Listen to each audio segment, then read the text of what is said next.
We're making a short stereo to XLR cable. So we want a stereo cable to split into two male XLRs. So here we're going to use one single coaxial cable which is stripped at one end to expose the contacts. We will also strip it here, and then we're using a double cable so the split ends go into these two. And in addition to that, we are going to use these shrink wraps to make sure the entire connection is very neat. So this goes on this goes on this, and then we have this end going into this, and we'll have one of the shrink wraps going on one end, so it will connect this to this cable, and then we'll shrink over it once it's soldered. And then at the other end we'll have this particular shrink wrap which will go over this and connect to this. So in short, when we are done, we should have something that looks like this, these two here and this one here. I hope you liked the video, and if it helps you, please go ahead and hit the like and subscribe to our channel. So this is going to be a completely homemade cable which is going to be short, and hence the interference would be less too.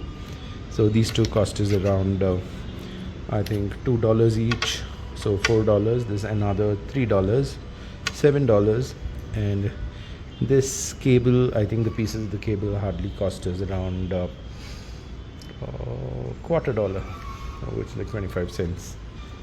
So it's pretty much $4, $7, and $7.5, which is a pretty good cost for a high quality cable that is custom made at home by yourself. So you basically keep these like this, and then the next step is to have these things pulled out so you can start soldering.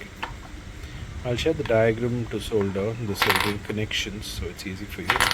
And this needs to be pulled out, and you've got 3 points here which we'll have to solder accordingly as per the diagram I share. This comes out too. Just put your finger in and pull it out on the other end. And so this is what it looks like after a lot of cutting, stripping, and making sure these lengths are according to this. You can give one short and one long, the other one long and the other one short. That way you'll not have any bulge in the cable when you use the heat shrink at a later stage. I'll give you a clearer picture of this so you have an idea. It's a complicated joint but looks neat now, so we're going to run the hairdryer on it now and seal it.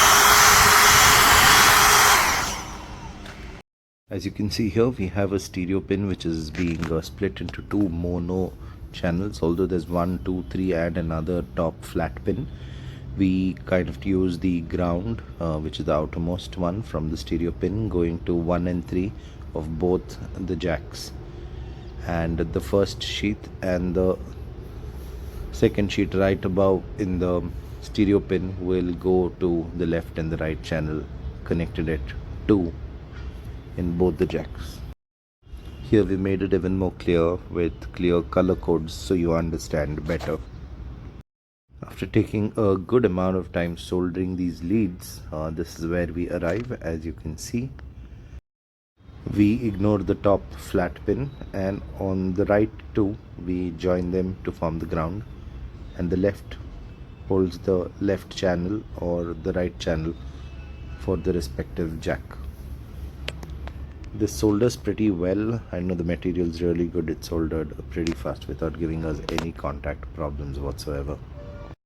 We then cover it with the outer sheath for better shielding to avoid any sort of audio interference, and then close the jack back in place. As you can see, the final stereo cable is very compact and small, and we've got this shielding on this side, and we've got it split here. You can see the joint is quite nice. Could have a little better definitely, but it's not too bad for the size we've managed to achieve. And this is the split side where we've got two mono XLR jacks, and They look quite nice. I've used cables from Rian, which is a fairly good company that makes these XLR plugs, and this is from an Indian brand called MX, which is equally good too. I'll share the links for these in the video description.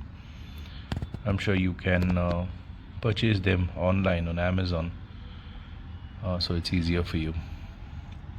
Thank you guys, and I hope you enjoyed this video.